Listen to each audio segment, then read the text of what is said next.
Hello and welcome to the channel both feared and revered by man and beast, the heliosblog.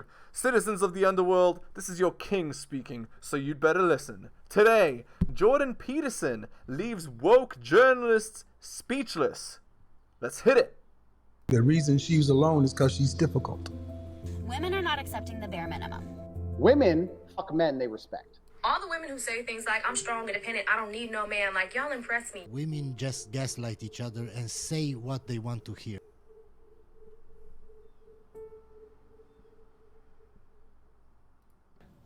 Jordan, you're touching on a lot of things right now, and there are some things that I have some arguments for, but I'd like to separate a few things and try to get a few things clearer from you.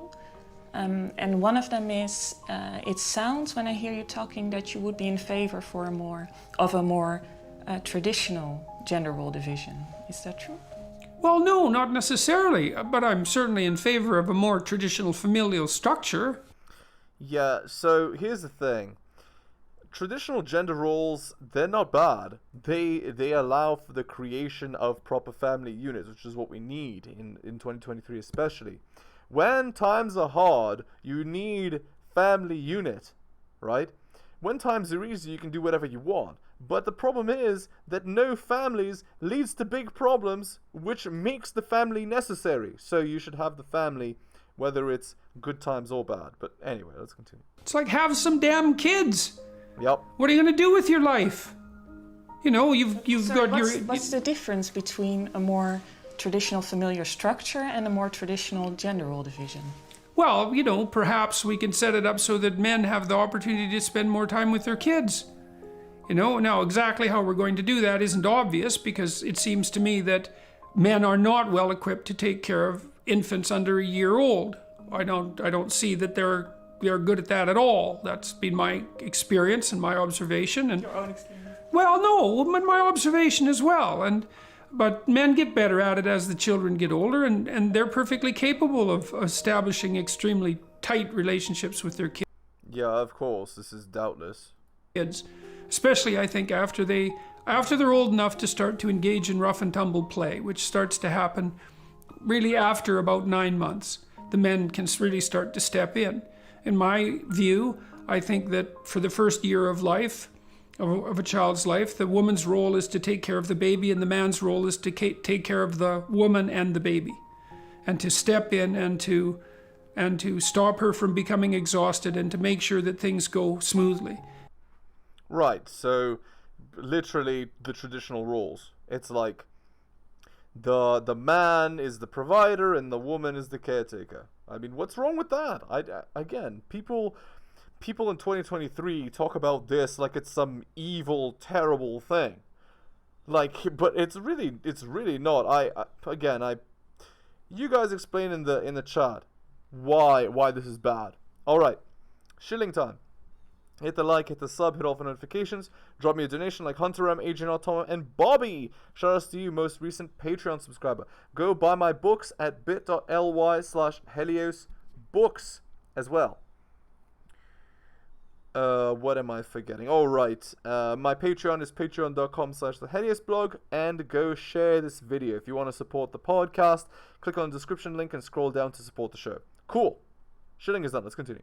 And then the couple can negotiate the roles after that and make them as egalitarian as they want or can manage. And there's nothing wrong with having men deeply involved in their family structures. It's to their benefit. Clearly, the most detrimental predictor of poor long-term outcome for children is fatherlessness. Yup. And in 2023, there are more single mother households than ever. So think about that for a second. Think about how many children are born without a father, and then think about how bad the outcomes of these children are. And then think about how that translates to a society that needs these men, these boys, to eventually become men and run it. Think about that. Of course, that's something no one will talk about either because, well, every family's the same and it doesn't matter if you have a father. Well, it turns out to bloody well matter a lot because if you don't have a father, you're far more likely to become pregnant as a teenage girl. You hit puberty earlier. You're way more likely to be alcoholic. Your rates of mental illness go through the roof. And if you have sons, they're far more likely to be criminal, incarcerated, and drug addicted. And it's not a trivial effect. And so men are necessary in families, and the more time they spend with their children, proper time, the better. And so that's not exactly traditional. Not suggesting that women stay home with the babies constantly and have 10 of them while the men go off to work like they did 40 years ago or say 60 years ago. There's more intelligent ways of organizing a family, but we should get our priorities straight. And a birth rate of 1.2 or whatever it is that we have that characterizes the Western world at the moment is not. It's the sign of a very unhealthy society. Yes, indeed, because if families are only having one child, there are not enough children produced to maintain the society. You need at least 2 per family on average, which means that your demographics should have at least 2 point something as the average, right? Because, you know, accidents happen, right? Statistically speaking. So, 1 kid implies what? Well, it implies women are getting married too late.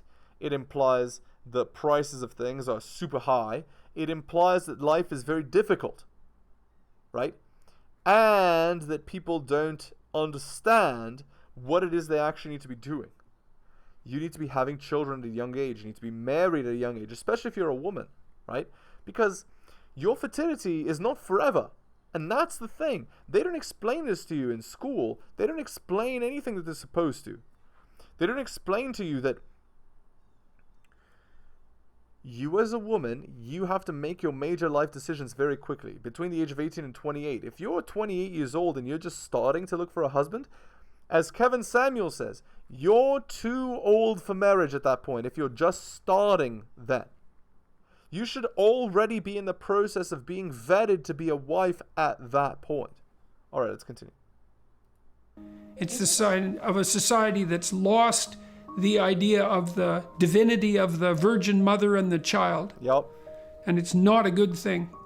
So, and I don't see any evidence that it's improved people's qualities of life. All of the demographic evidence suggests that women have become increasingly unhappy since the early 1960s. Yep. So, you know, since the birth control pill, right? Since, you know, free bedroom fun, free love, you know, but what actually happened is women were free to unchain their hypergamy. They all went and slept with child, became alpha widows, and then misery was had by all.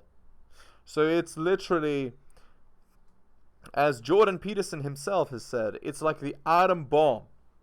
It is a paradigm shift in terms of how people live their lives. And it's not necessarily a good paradigm shift. Sectional studies continually conducted year after year show precisely that. And it could easily be because they're taking on more and more responsibility. You think, well, you have a career and it's fulfilling and all of that, but it's not just fulfilling, it's stressful and difficult. And if you have a career and a family, especially if you're a single mother, well, good luck to you, man. You're run off your feet non-stop, and you're a target for every predatory male in the neighborhood. It's not a pleasant mode of existence, and it's not one I would recommend for people, even though there are many single mothers who do, you know, heroic work, doing the best they can for their families, but they're completely overwhelmed. You can't work and have kids and be single? How the hell? Yeah, it's extremely difficult. And actually, there are statistics that they've done, there are studies that they've done that show that actually single men make better single parents than single women. And I've heard Kevin Samuel say this as well, and it's an interesting idea. If it's a single mother and she keeps a boy past age 7, it's selfish, because a boy doesn't learn from a mother how to be a man. So she should give him away to the father. Interesting idea. Hell could you do that? It's 2 full-time jobs, at least, and that's only if you have 1 kid. So And we don't know how to solve a lot of these problems because it turns out that having children is very expensive, and farming them out to daycare doesn't make economic sense. You can do the calculations on the back of an envelope and figure that out in about 15 minutes if you're vaguely arithmetically inclined and would actually like to know the facts. So, you know, you need a trained childcare worker, so that's maybe $45,000 a year. You have to double that for overhead. That includes the buildings and the rest of the structure, especially if the children are young. So that's $90,000 a year. Well, and then if you have young children, the largest number of children that you can place with a caregiver is 3, possibly 4, but if they're young enough, let's say 3, that's $30,000 a child. Well, that's post-tax money.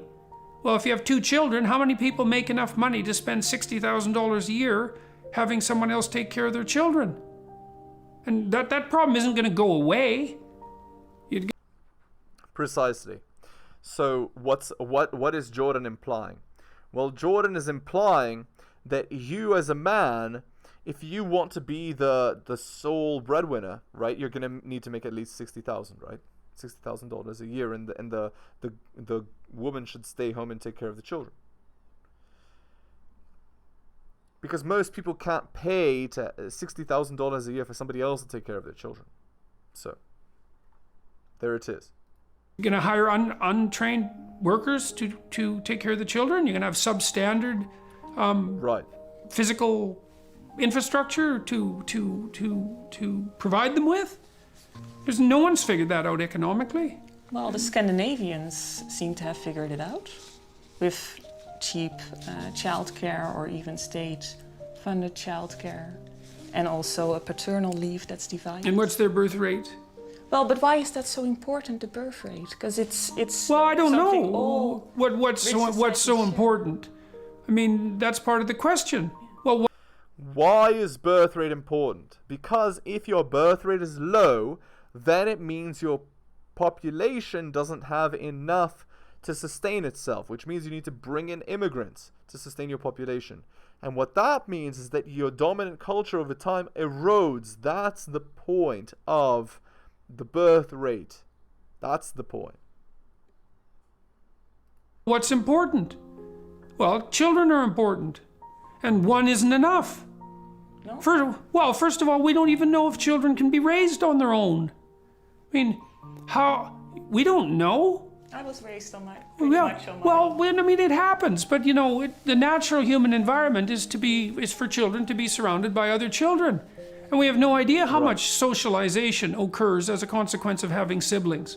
You know, you think, well, you're raised by your parents. It's like, no, not in a standard human environment. Mostly, you're raised by your siblings and your friends, and if you don't have any siblings, then well, what does that do to you? Well, you don't know, and no one knows. But it makes you different than you would otherwise be. I would say one of the things that it's likely to do is to make you substantially more narcissistic than you would otherwise be. And that's obviously no slur on you. But yeah.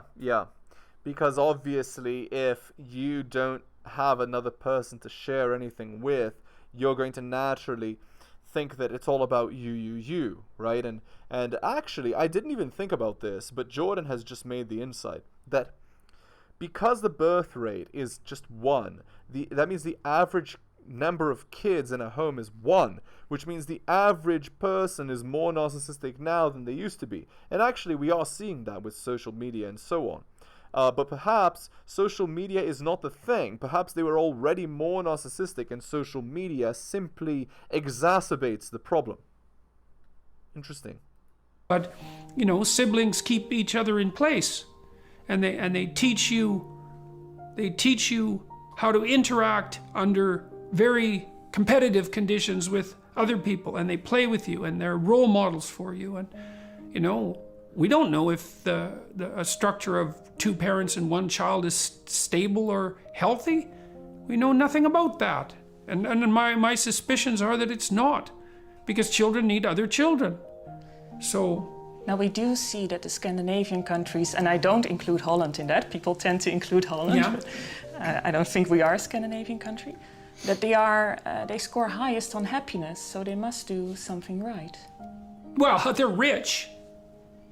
But Indeed. there are also other rich countries, but then... Yes, and most of the rich countries score quite high on happiness. The Scandinavians do particularly well, but the difference between them and the Canadians and the Americans and so forth isn't that great. I mean, they are actually quite staggeringly rich, especially... Yeah, well, what they say is money doesn't buy happiness, but there is a certain amount of money that buys, satisfaction. Like, money has diminishing returns, right? So after a certain point, money doesn't matter anymore. It's the same amount of happiness for everybody.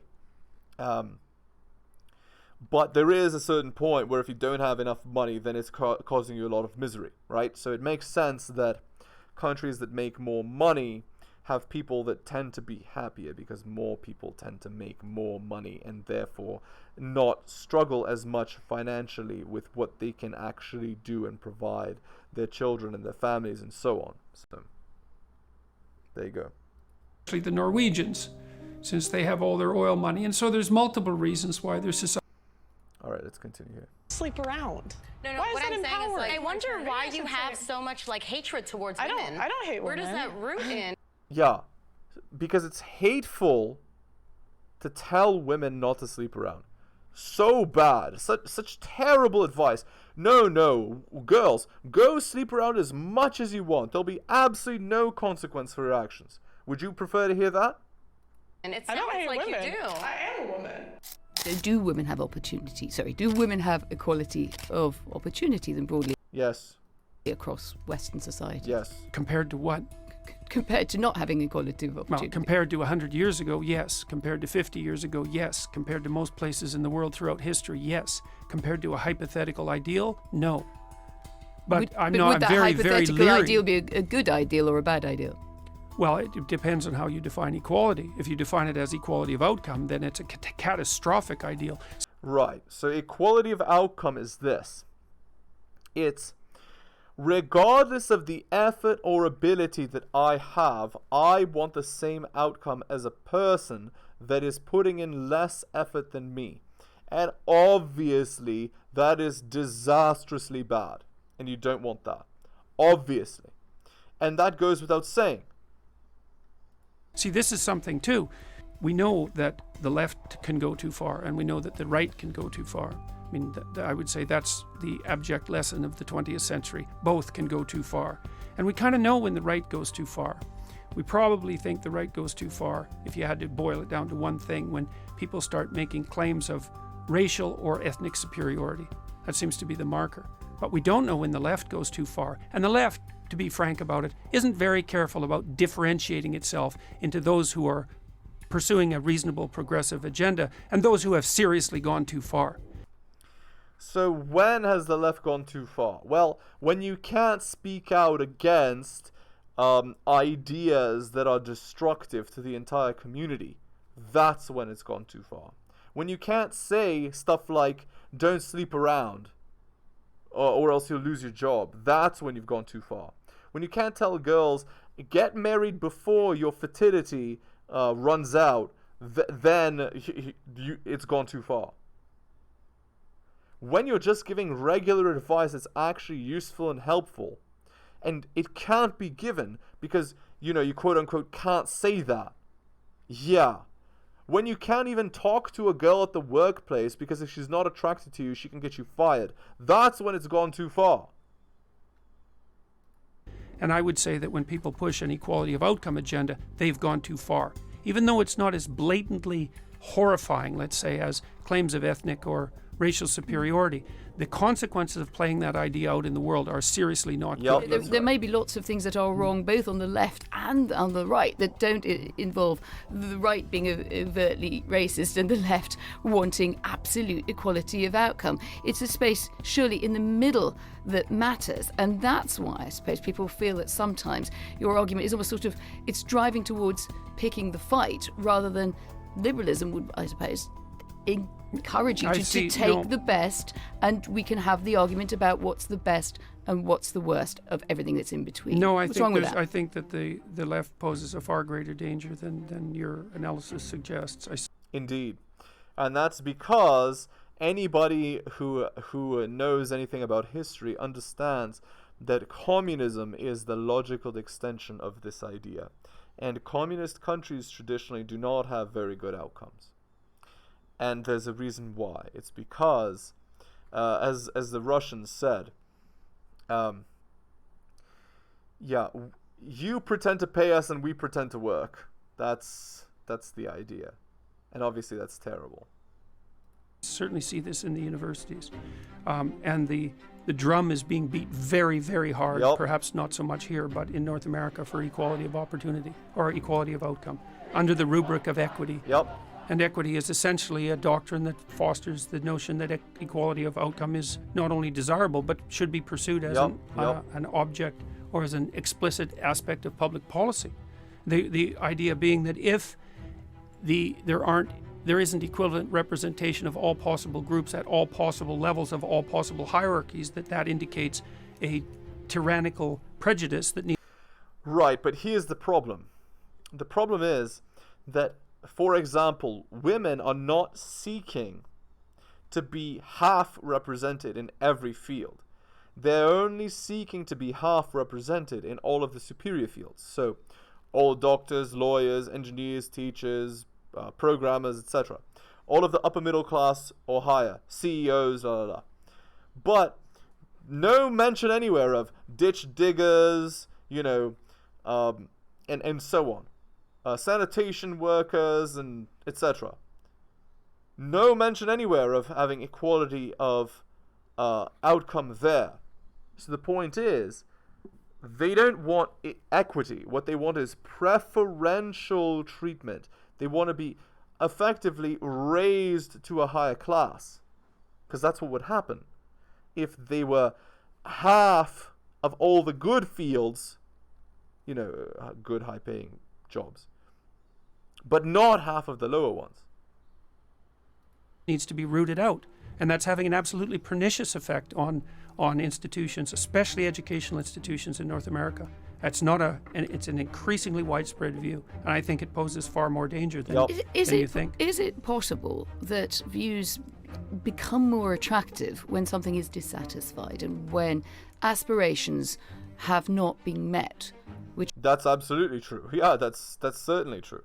And after, a certain thing that I can't mention because I'll get demonetized, after a certain thing that happened, a few years ago, more and more people are dissatisfied. And why? Well, because the dream that they've been sold is a lie. And why is the dream they've been sold a lie? Well, it's a lie because working hard, as a 9-to-5 worker is not enough anymore, even if you have a good job. No, now it needs to be hustle culture, side hustles, and so on. Anyway, let's continue. Which are reasonable aspirations to have, and you can then say that the answers are wrong or that they distort. Sometimes. But so I was trying to say, if this is such a popular view, to cite your example on campuses in North America, it may be that there's something out there that existing society has not satisfied. But hasn't satisfied the ever-present human tendency towards envy and resentment. That's for sure. So that's all that's driving it. Not all, but it's a tremendous amount of what's driving it.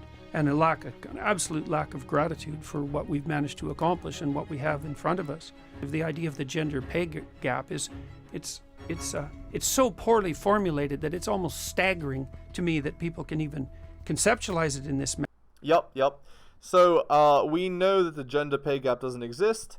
It's a choice gap. So if you normalize everything, if you equal out everything, so same job, same experience, same field, same position, then women are paid equal. But men tend to work more overtime, men tend to work jobs that are more dangerous, which pay higher, men tend to devote their lives to their career more, men tend to get, and so on and so on and so on. And if you look at all the choices that men make versus women, women take more sick days and so on.